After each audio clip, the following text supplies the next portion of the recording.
বেনামাজি যদি ঘুমায় যাইয়া ঘুম যদি আর না ভাঙ্গে, রাত যদি আর ভোর না হয়, তার কত বাচ্চা তো রাতে মায়ের বুকে ঘুমাইছিল, রাতে উড়ে গেছে। তিনের কত বাচ্চা তো রাত্রি ঘুমাইছিল আর জাগে নাই, আর তো ঘুম ভাঙ্গে নাই। মাত্র 2 বছরে ৭৫,০০০-এর চাইতে বেশি ইমানদার মুসলমান শাহাদাতের খুন পেশ করছে।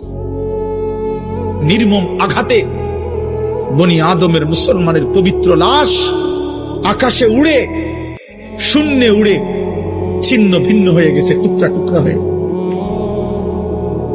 12 কিলোমিটার পায়ে হেঁটেও যার সন্তান 12 কিলোমিটার পায়ে হাইটাও একটা রুটি পায় না।